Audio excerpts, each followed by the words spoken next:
Welcome to Screw the Commute, the entrepreneurial podcast dedicated to getting you out of the car and into the money.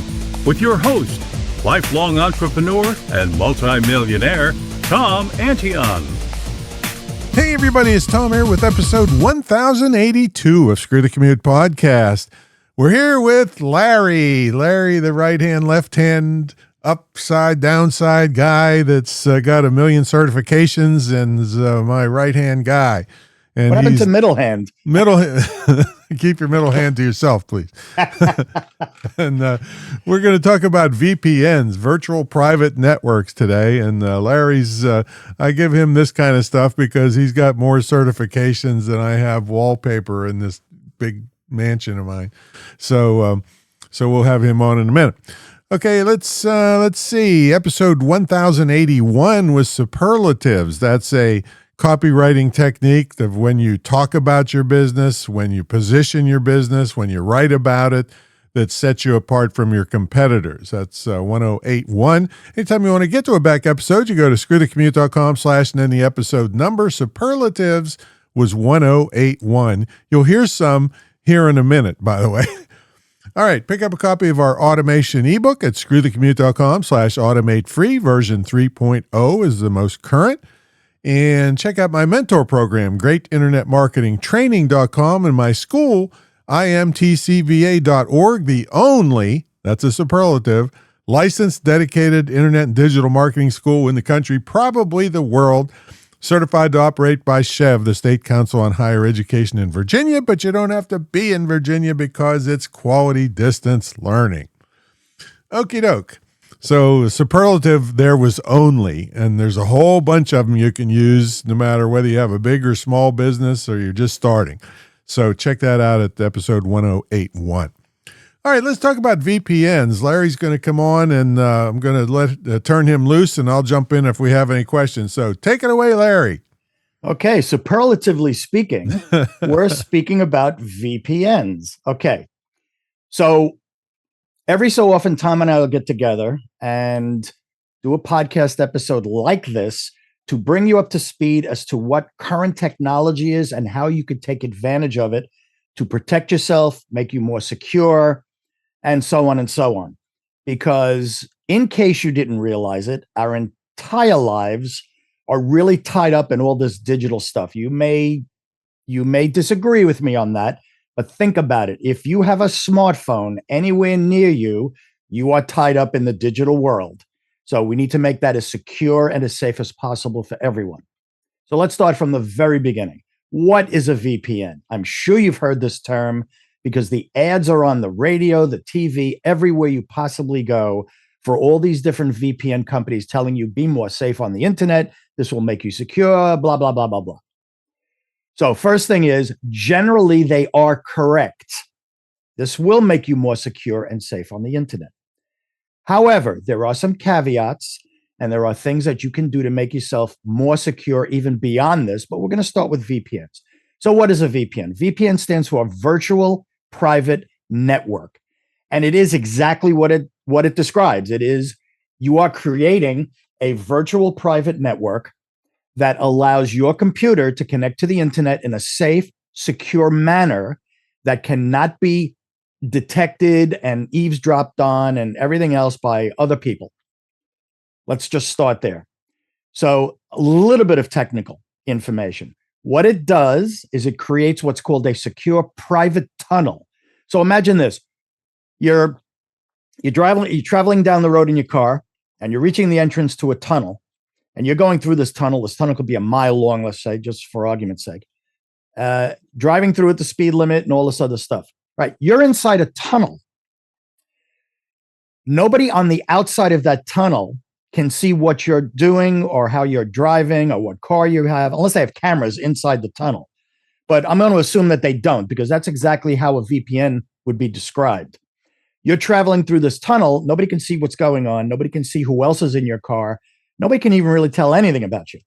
Well, that's exactly what a VPN does to your internet traffic, all the stuff you're doing on the internet.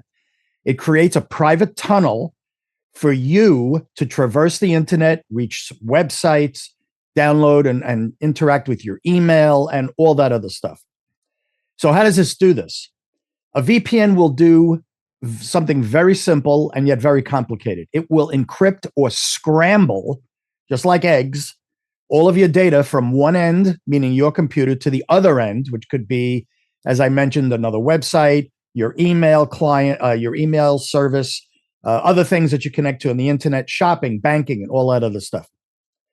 So what does it actually do for you?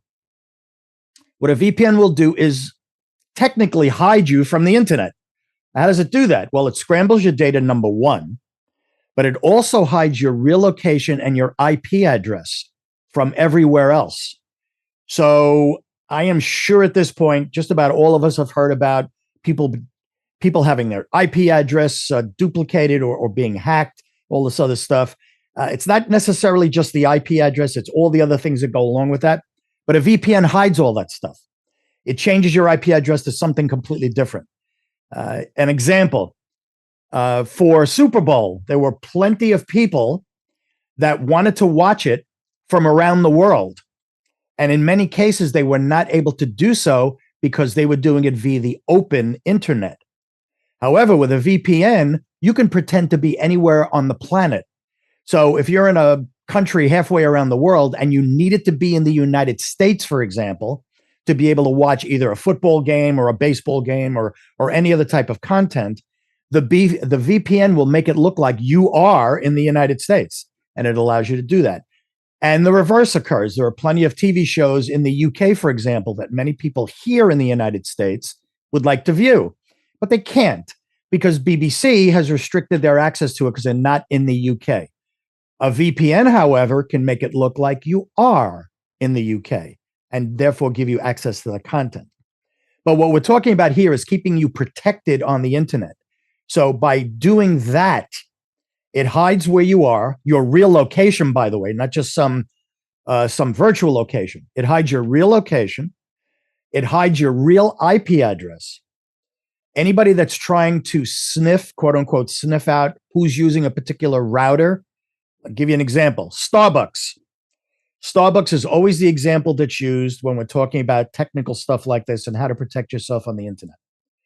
Starbucks is notorious for people sitting there with a laptop using hacker software to try and sniff out connections, see if they can hack into other people's laptops, see what they're doing, and so on and so on.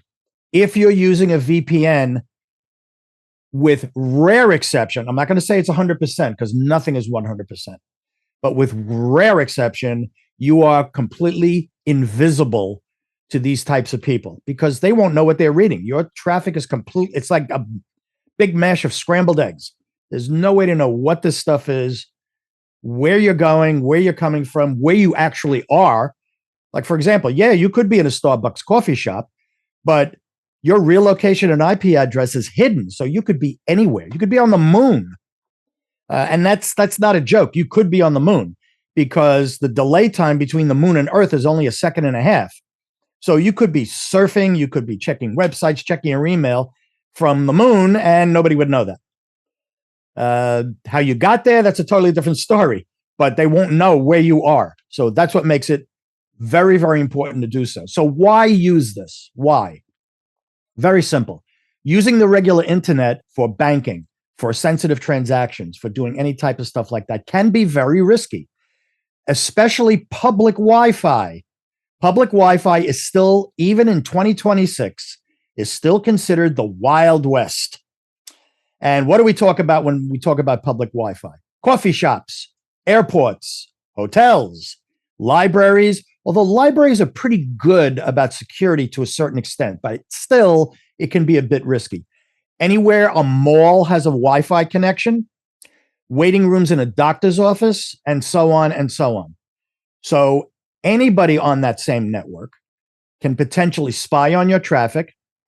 And if they can do that, they can steal your logins. If you're logging into a particular website, they could potentially inject malware into your device, whether it's an iPhone, Android phone, your laptop, and so on and so on.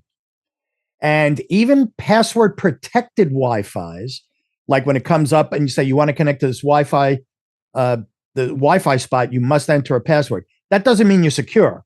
All it says is that you have the password to get in and use the Wi-Fi.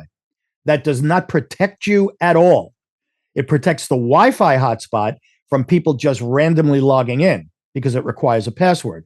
But once you enter that password, everything I just said prior to this all applies. So then it comes down to this. And here's where, if you ask 100 people, you get 1,000 opinions. Honestly, who actually needs a VPN? Do you need one? Do you not need one? So let's start from home. If you're at home, you usually wouldn't need a VPN. However, if you are trying to do what I mentioned earlier, like trying to access some type of stream or assets in another country, you made it a VPN in order to allow you to do that. There could be other reasons why you need a VPN, because the particular resource you want, like another web server or a website or a place where you have a sensitive file stored, may require you to use a VPN. For example, I got one. Yeah, go ahead. Okay, yeah, remember what you were going to say there. Yeah, so let's say as a small business, you're going to travel to, I'm in Virginia Beach, but maybe I have an event that I want to promote in Los Angeles for locals. Well, I want to see what kind of ads are running in Los Angeles, but the fact that I'm in Virginia Beach working on it, I'm going to only see local Virginia Beach stuff.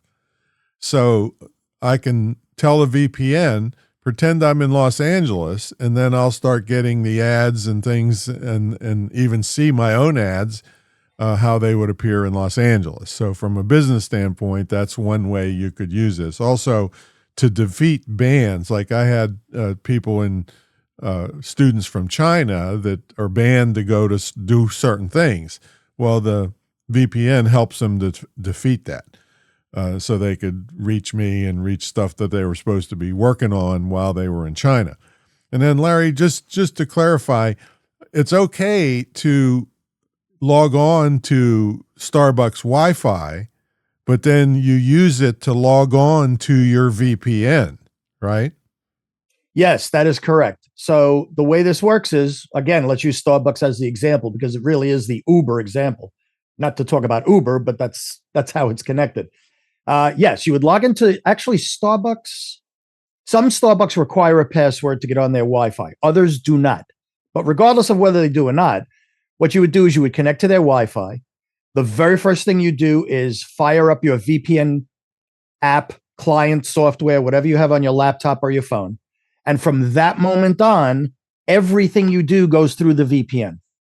So you're protected that way once you get in there. But yeah, you have to connect to the Wi-Fi somehow. But once you connect, you start your VPN, and from that point on, that's what you use. All right. Now, there's another two things I want to mention, and then I'll let you roll. Okay. Avoid free VPNs because, see, the information you're using is still going somewhere. And so free VPNs or not reputable VPNs could still grab that information and make money somehow by selling it. So I'm really in favor of reputable, highly reviewed, paid VPNs. Now, even if you have that highly reviewed paid VPN, it's going to be slower than normal. And Larry can address that. Yeah, it will be. But let me address what you just mentioned. Free VPN, let's start it from the hierarchy. An open access or a public Wi-Fi is the least secure, least protected connection. A public Wi-Fi with a password to get you in is maybe a fraction of a step higher than that, but that's about it. A free VPN is better than no VPN if you need it. However, Tom's point is well taken. Remember just think about what a VPN is. A VPN is between you and what you're trying to access, which means they need to know, first of all, where you're coming from and where you're going. And if that information is captured, which it has to be for a VPN to operate, then they could potentially take that data and do something else with it that you're not aware of or that you would be very much against, like selling that info for whatever purposes they have. So yes, reputable VPNs, which always charge something because you're not going to get this for free from some place that's very, very reputable and maintains a very high level of security. So a VPN like that will protect you in a variety of other ways that you are completely oblivious to, which is okay, because what you want to do is use this thing to accomplish what you need to accomplish. So what would a paid VPN give you over something that's free? First of all, it would be far more secure in terms of your data flowing through. So that's one thing. Second thing is they pledge not to do anything with your data. It's just a pass through. We are just protecting you from end to end. If you see the term end-to-end encryption, this is what a VPN provides. End-to-end encryption. One end is you, the other end is where you're going. So it's completely encrypted throughout the entire connection. So that's another thing.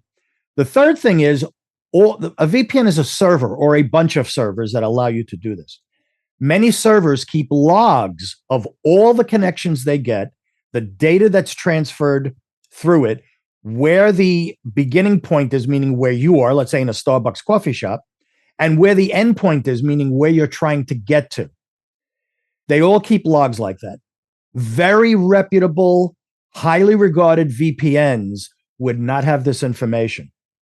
Their logs are kept, the only logs they keep are having to do with server performance, uptime, and stuff like that, so they can do debugging and make sure their servers are up and running when you need them.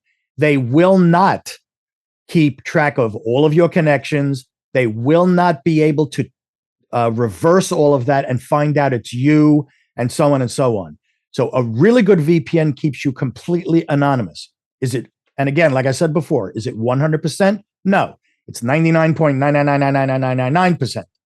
Right? There's always a chance that there's some data, what we call leakage, meaning some of the stuff gets out and people can be either identified, or if they're not, it can be found out where they were and where they were going. Just for all of us here, for the most part, unless we're into very big spycraft and stuff like that, that's not going to matter. What you want to do is protect yourself when you're using a public Wi-Fi out in the world. So what I was saying earlier, when you're home, the chances of you needing a VPN to do anything is very minimal because you've got your own stuff in here. You've got a Wi-Fi router, you've got your internet service provider and all that stuff. However, if you are doing sensitive things, sensitive transactions, if you are running a business from your home and you need to make sure that nobody can see what you're doing or intercept orders or any type of contracts, anything like that, then you would definitely need to use a VPN. And Tom is correct when he says that it will slow things down. However, VPNs over time have gotten better and better and better at this. So unless you're doing a tremendous amount of data transfer, either uploading to the internet, downloading from the internet, and all that stuff through a VPN, you may not even notice. There are times I've used VPNs and I didn't even realize I was on a VPN because this thing was responding the way I normally would expect it to respond. So there is a chance you will notice it's slower, but it's not going to be that slow that it's unusable, which is really the thing that concerns a lot of people. It used to be that when you kicked in a VPN, everybody noticed because it slowed down everything. Not anymore. VPNs are much, much, much, much better now than they ever were. All right, so I gotta jump in again. Okay. So back to your segment about keeping logs of all your connections. So now this isn't, again, like 100%, like Larry said, but let's say, and there's a lot of stuff going on with what they call lawfare. You know, people are suing people just so they can do what's called discovery and learn things and subpoena things. So if they subpoenaed from a reputable VPN, the VPN in many cases could say, well, sorry, we don't keep the information. And so they're not violating any court orders, and it kind of protects you from competitors filing frivolous lawsuits just so they can subpoena information and get your proprietary info. Right, which is not hypothetical, by the way. That does happen. Mm-hmm. Yeah. So that's what I wanted to throw in there. Okay, so let's extend that just a tiny bit to Apple. Many of you that are listening right now are on an iPhone. There are certain sections that you have passwords on your phone that Apple does not have. If you forget your password, like to iCloud, or there's another secure mode on your iPhone that you can engage. If you forget that password or lose it, Apple cannot help you. You cannot call the Apple helpline and say, oh my God, I forgot my password. Could you please get it for me? They cannot do that. It's not that they won't. It's not that they don't have the capability to do so. They don't have it. And if they don't have it, they can't recover. They can't help you recover from that. So there are certain responsibilities that are on you and me and Tom and everybody else that uses these things to make sure that we have our passwords and everything else in a protected space so we don't lose them. Because if you don't write it down, if you don't store it somewhere securely, if you're relying on your own memory, God help you. Because even though we all think we've got great memories, we're going to forget things every so often. And there are times when I have to think hard about a password that I used almost every day because your brain gets all scrambled up with all these different passwords. So again, if you lose these passwords on your phone, you may not be able to recover it. So you have to be very, very careful about that. Now, does a VPN help protect you from that? Absolutely not, because the VPN knows nothing about you. All it knows is that you're at one end of the connection and you're going somewhere else at the other end of the connection. So let's put that aside just for a second. So why even use a VPN? What does it protect you from?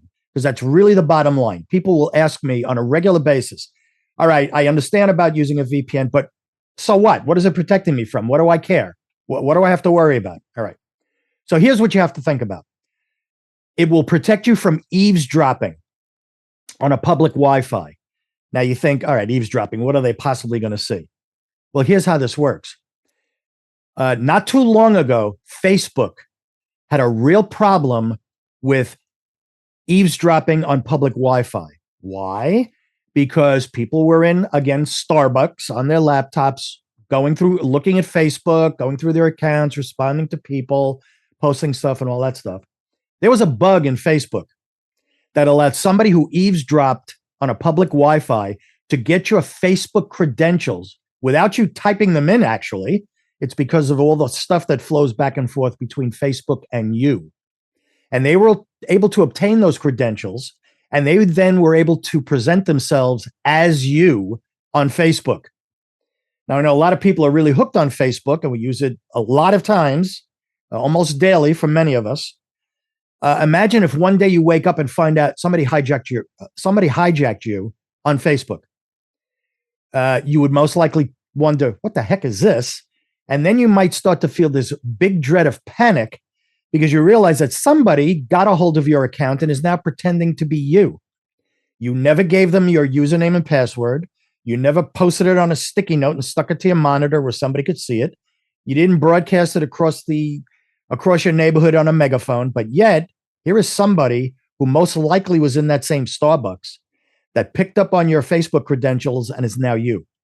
So a VPN would protect you from that. Another thing is called session hijacking, which is very similar to what I described. What happens is somebody will take over your login as you're actually doing it. So if you're logging into your banking account, oh boy, that could be a real problem if somebody were to hijack your session as you're going to connect to your bank. You don't even want to be in that situation.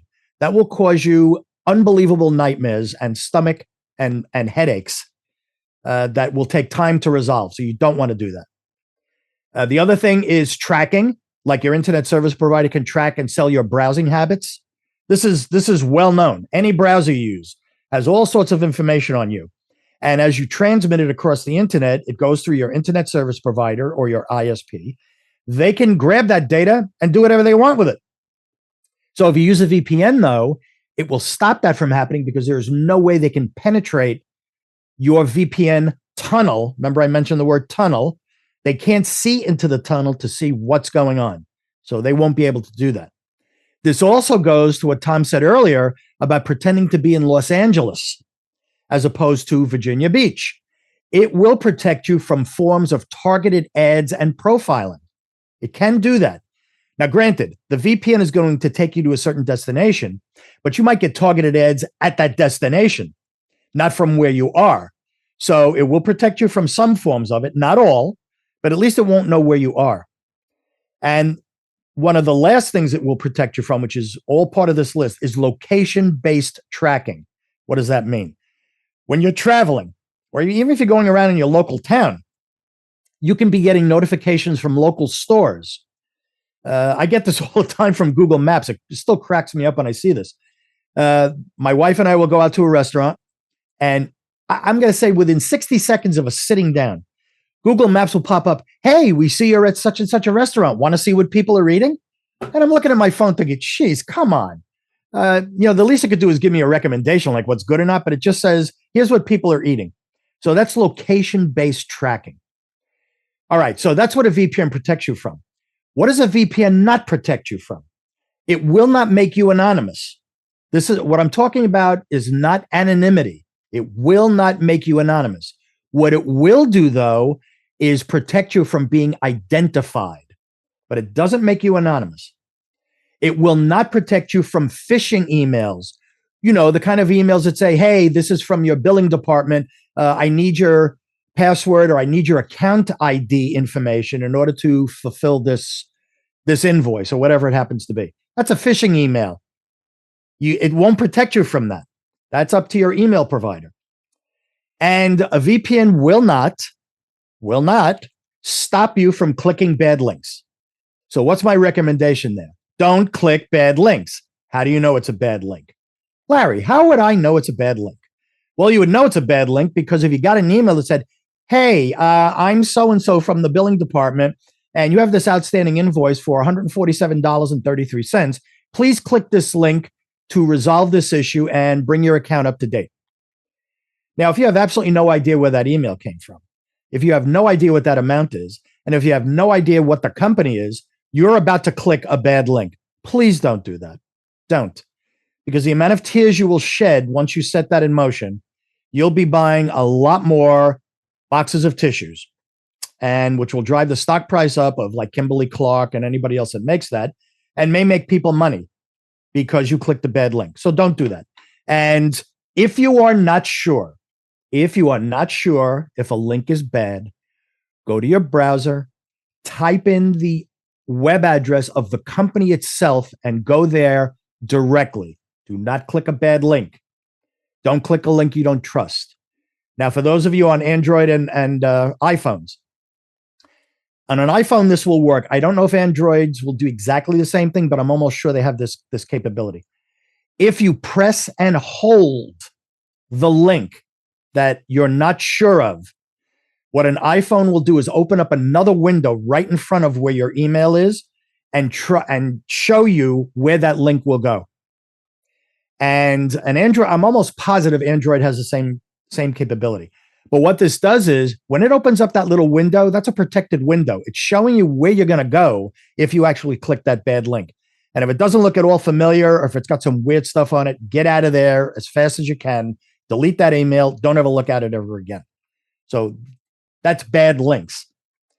Okay, so one of the other things that's always talked about is the privacy aspect of a VPN.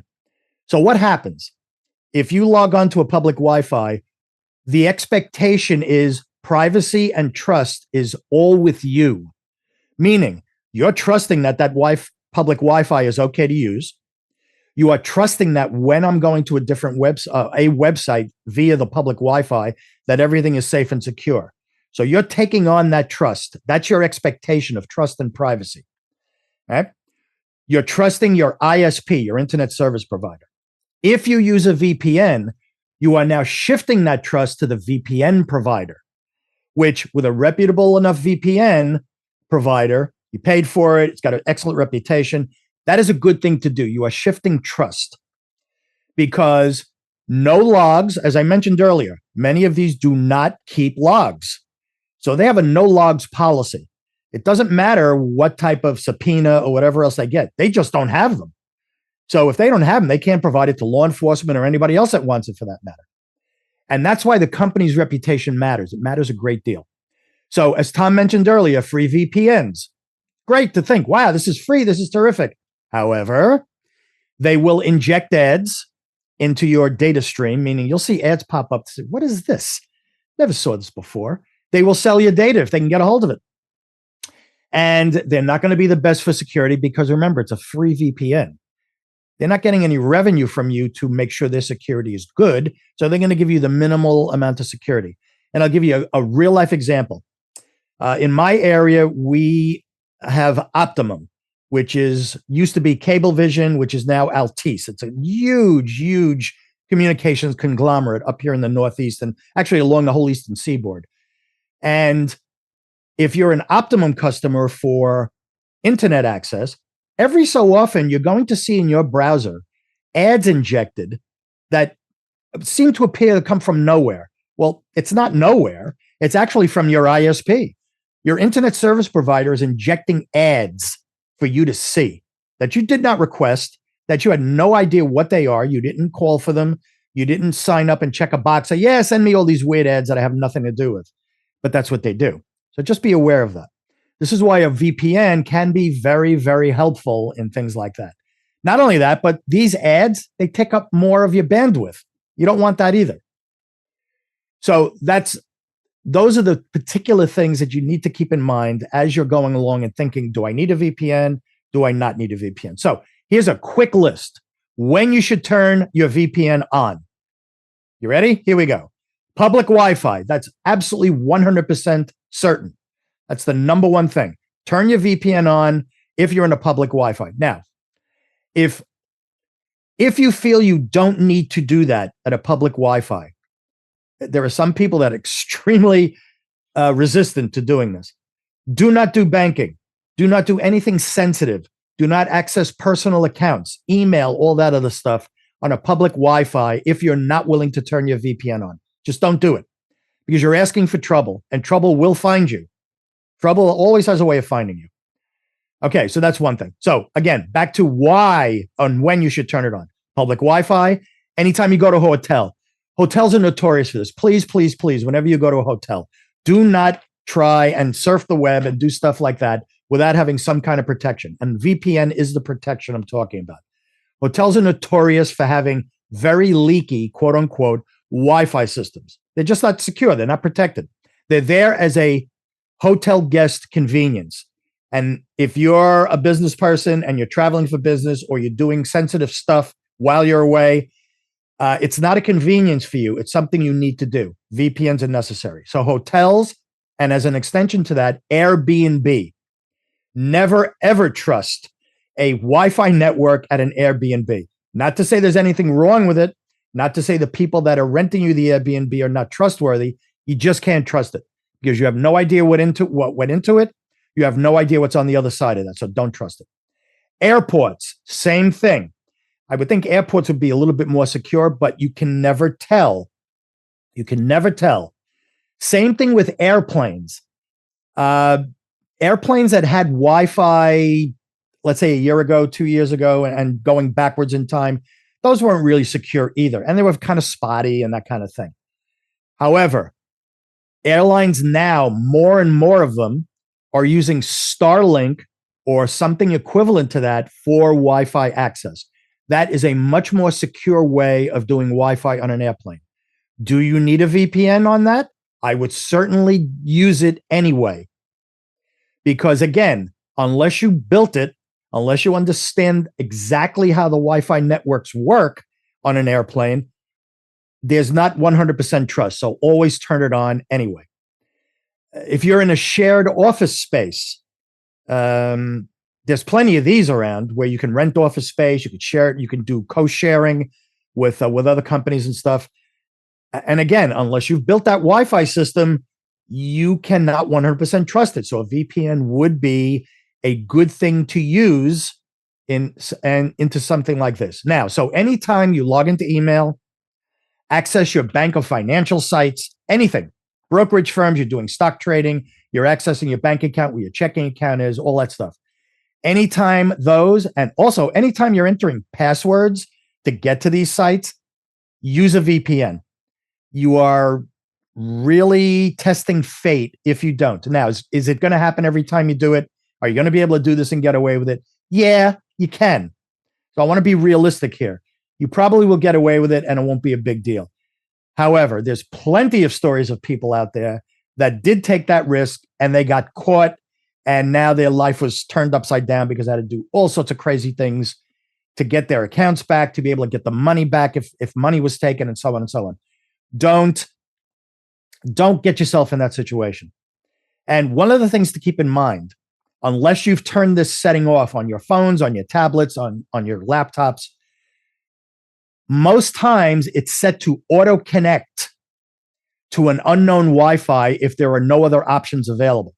So if you're home and you're using your laptop will notice that you are at home and will connect to your Wi-Fi automatically. So you don't have to do anything, which is great. It's a great convenience. However, that setting also extends to when you travel. So the moment you get into a Starbucks, the moment you get into a hotel and all that stuff, you turn on your laptop, it will attempt to auto connect to the nearest Wi-Fi hotspot it can find, which sounds very convenient, and it is, but it is not safe. It is not protected. It doesn't protect you.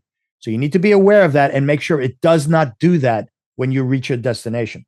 So whether it's a phone, a tablet, a laptop computer, or, and this is probably the worst thing you could do, using a computer that's already at the hotel.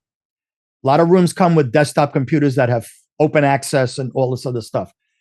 If you're going to do that and you're going to browse like Yelp, or you're going to do a Google Map search for something, that's fine. It's not going to really matter because they already know you're at the hotel. Big deal. If you do anything else, you're asking for trouble. Don't ever use that type of computer at any place, hotel, Airbnb, or whatever it is, for your own personal stuff. You are asking for trouble. And most likely in cases like that, you might get it because those are known targets for hackers and other nefarious individuals. So please protect yourself and make sure that you know what your tolerance is for risk. And I hope it's very, very low, because when you're on the internet, unless you understand everything that goes on the internet, and nobody really does, you're putting yourself at risk. You're putting your data at risk if you don't take precautions, like having long passwords, like being careful what you connect to in terms of Wi-Fi, like having a VPN when you really need it, especially when you're traveling, especially. These are not expensive, anywhere from, I'm going to say, $3 to $15 a month in many cases. So it doesn't cost you a lot.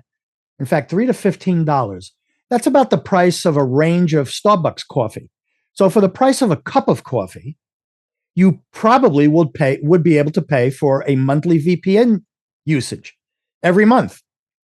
So you're really not losing anything, and it's not costing you much. All right, so maybe you skip a Starbucks coffee, which may cause some internal strife in your memory. But other than that, it'll keep you protected online. They're easy to use. They work on multiple devices. They also have, most of them have a kill switch feature, which means the following. If you're in a Starbucks and your VPN system drops, like something happens at the VPN site, that one of their servers went down, or they lost their own internet connection, all that stuff, your internet gets cut immediately. It does not fail over to an open or a public Wi-Fi. So it protects you that way also in the event of a failure. And if you are in a privacy-friendly country, that is a term, by the way, a privacy-friendly country, it will also be part of what the VPN will allow you to access. If you're in a privacy-friendly country, a lot of this is automatic, meaning there are far more pieces in place to protect your privacy. However, if you're going to a non-privacy-friendly country, this is where a VPN is an absolute must. You've got to have it, because there's no way you can trust anything if you're in a country that does not allow you to have private conversations on the internet. And there are plenty of them, believe it or not. So you have to be careful for that. So let's review. VPN is definitely worth it for many things, especially if you're traveling. It is absolutely worth it if you're doing any type of financial transactions or even something as simple as emailing. It's also extremely important when you're visiting other locations that have open and or public Wi-Fi, hotels, Airbnbs, coffee shops, airports, airplanes, and so on and so on. So this is not to scare you. This is not to think you've got to be on a VPN all the time. However, I want you to think carefully about where you use your devices and how you use them. So where as in location, how as in what are you using them for? Is it for financial stuff? Is it simply for browsing? Are you just shopping at some of the websites for, let's say, Target? You're doing Amazon shopping and all that stuff. You have to figure out on your own and for yourself where you feel you need it, where you think you don't need it, and what your privacy expectations are. Because for the most part, the internet is not private. In fact, the phrase is and always will be, once it's on the internet, it's there forever. And if it's there forever, it can always be found. So what we want you to do is to be protected, to be safe, and to be able to use the internet for what it was intended for, information sharing. And we want you to be safe while you're doing that. No, it's only intended for TikTok. Yeah. That's it. Yes, indeed. All right. So we'll wrap it up here. But one thing I wanted to respond to is when you talked about going, if you see a weird email or text, to go directly to the site of the text instead of clicking on anything. Well, I wouldn't even, unless it's a well-known entity like Chase Bank or CNN or. Yes, that's what I'm talking about. Something well-known. Yeah. Yes. Don't even just try to go to a website that's totally unknown to you, because they could dump some bad stuff on you just by going to the site. That's right. So let me offer another point. I'm glad you brought that up.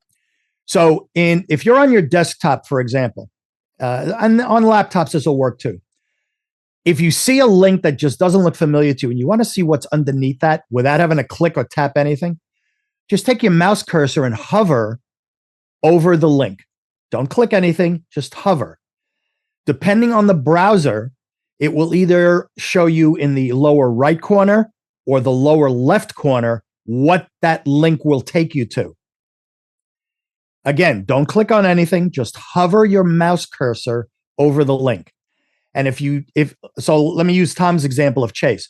If it's not going to chase.com and it's going to some weird thing like hubababy.us.hack. Et cetera, don't even bother. Just delete the email and move on. It is definitely a phishing attempt to get you to type in something into a website you know nothing about. Most likely your credentials, username and password. And you don't want to do that. So just hover your mouse over the link and it will tell you, the browser will tell you where this is going. Now, if it doesn't look familiar, get out. But it could say chase.com and then have an ungodly long string of crazy characters after exactly it. Right. Yes. But that's only a tracking thing from chase.com to see where you came from. But it still may be legitimate chase.com. So anyway, let's wrap it up here. So thanks, Larry, for that. That was in depth on VPNs. So we did a episode on VPNs a couple years ago, but this was way deeper, and there's more functions that VPNs will do now. And then Larry went much deeper. So thanks so much, Larry, for giving him all that stuff. Oh, my pleasure. Just be safe out there. There you go. All right, and check out my mentor program if you'd like one-on-one with Larry and myself and Mark and Travis and Jennifer, and we're the only place on earth that'll talk to you that at our level. So that's what my mentor program is all about, and of course my school, imtcva.org. If you are in the mentor program, you get a scholarship to my school. And I tell you, it's one that you can either use it yourself for extra training or you can gift it to somebody. And it would be one of the best legacy gifts you could ever give anybody, because they'd have a highly in-demand skill in as little as 6 months and wouldn't be paying hundreds of thousands of dollars to get it. So check it out, imtcva.org. And thanks, Larry, and I will catch you on the next episode. See you later.